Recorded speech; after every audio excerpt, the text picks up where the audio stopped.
considered in the running to become Indonesia's next president is former Governor of Jakarta, Anies Baswedan, and it's a delight to welcome him into the studio. Thank you very much for coming in. Thank you for inviting, Beverly. Lovely to meet you.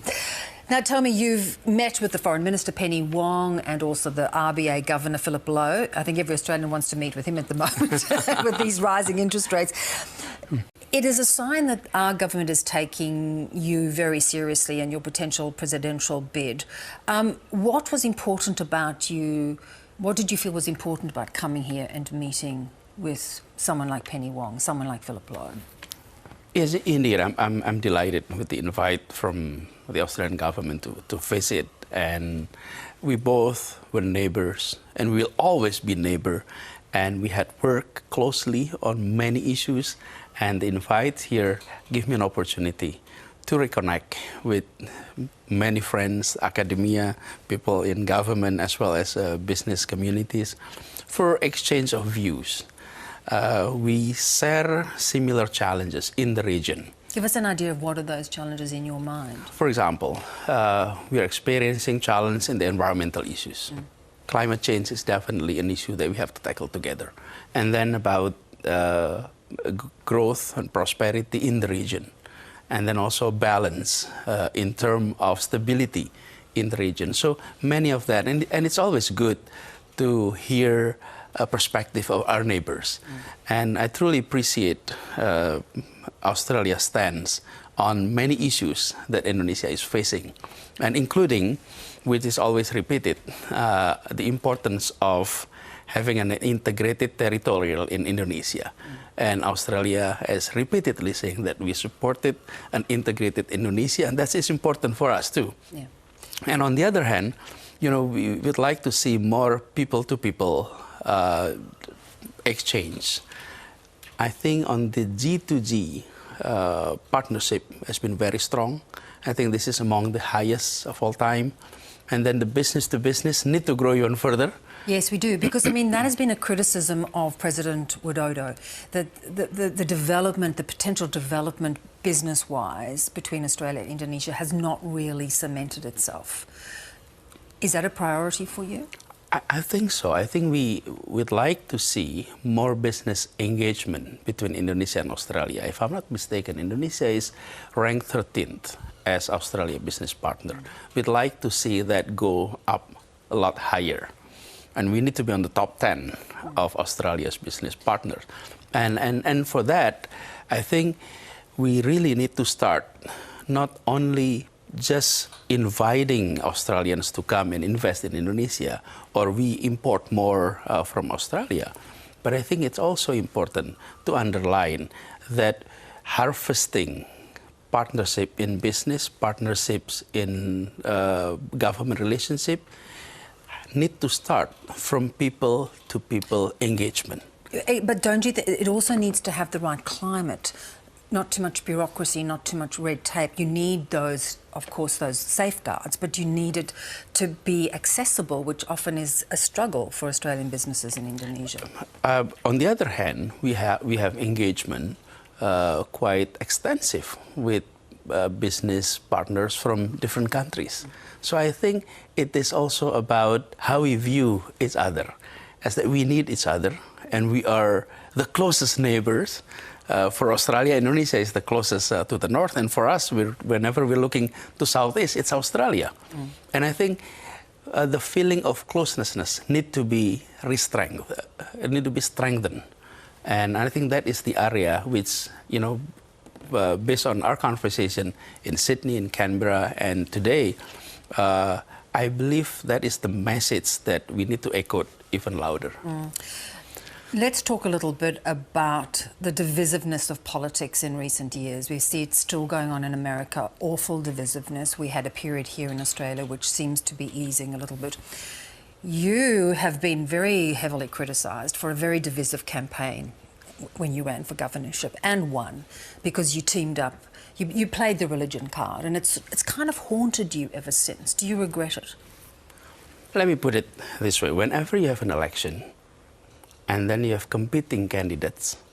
Give you one example. If the candidates were were different in terms of gender, one male and one female, then gender issue will dominate the conversation. It can be the divisive factors. But you could, you could have played the bigger man. Let me continue that. Finish, yeah. And then if the candidates come from different ethnic groups, then ethnic issue can divide. And even sometimes when you have a referendum where there is no person, there is no faith involved, it can be divisive. Look at the Brexit, for example. It was divisive there. There is no person, there is no religion, there is no faith in there.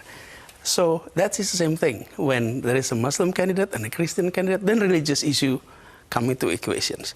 So what happened? But how you play that card can be a very, very subtle, very, you know, right. not ugly, not nasty. During election, every side always label the other side in every elections. That was in 2017. I have completed my term now, 5 years.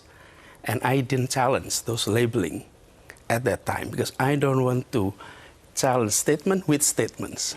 So what I did is I worked 5 years in Jakarta and truly provide equal opportunity, equal treatments to all religious groups and any religious group. And in fact, we created the feeling of stability, the feeling of peace in Jakarta.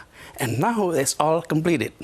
So I'm inviting everyone to judge me not based on assumption, but based on record. So in this, you know, you've got the backing of 3 considerable parties. One, again, is a conservative Islamist group, Islamist party. Do you undertake not to go down that path again? Will you try and keep religion out of your presidential bid? And it has been proven that I may have support from various different groups. Yeah. But when it comes to making decisions, I have priorities based on 4 things. 1 is principle of equality. Number 2 is public interest. Number 3 is common sense. And number 4 is law, rules, and regulations. So it's not about who supported you, but how you make decision when you're in office. Yeah. And I have gone through 5 years of service, and I think we did it according to those principles. That does not automatically reflect who supported you, but the principle is reflected in the policy. So there was nothing owed to that support, is what you're saying? And that's exactly the point. Sometimes you assume that if you're supported by this group and that group, then you will be acting not according to the principle of equality, the common sense, public interest, or also rules and regulations.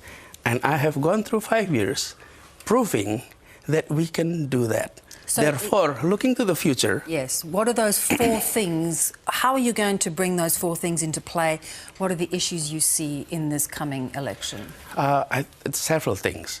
But number 1, we're happy with the economic growth that we are experiencing, despite the fact that we had serious contraction during COVID, which every country across the globe is experiencing. However, we need to improve the quality of our growth. What does it mean? It means growth is reflected in the numbers, the percentage of growth. But that does not reflect the distribution of that growth. Our economy has been centralized in Java and also northern coastal of Java especially. What we'd like to do is to expand into regions of Indonesia. So center for economic growth is not only in certain places, but in major area of Indonesia. So equality is something that we would like to address in the area of economic development, in the area of education, which matters a lot. If quality of education is happening across Indonesia, so parents don't have to send their kids to major cities in Java for quality education. That's 2. Number 3 is healthcare system across Indonesia. So the bottom line, and this is a major hope for people across Indonesia, is that equal access to jobs, to source of economic growth, to quality of education, to quality of healthcare. And then on top of all of that is a policy with regard to agriculture, policy with regard to fisheries, and we are a very rich natural resources country, and systematic approach on allowing equal growth across those regions is of interest in the general public. Yeah. I've traveled quite a few in the past few months. I ended my term in October, and since then I travel a lot, and people were saying we're happy with the economic growth, but we would like to see more distributions aspect of that, so that household across Indonesia will experience growth the way the national level growth is being reflected in the statistics. Better standard across the board. Let's go. I want to finish where we started, and that was where you talked about balance in the region. You know, how do you feel about China's growing influence and grab for power? Indonesia has, you know, is beholden to China on a number of big projects. Is that a concern to you? Do you feel that that has been a mistake? I think we need to always pursue foreign policy based on our principles. Indonesia has adopted since then a non-aligned view about where we put ourselves in the world. And we need to continue on that track. So on the one hand, we need to continue to maintain good relationship with China. On the other hand, we also need to maintain, good relationship with the US and other major players.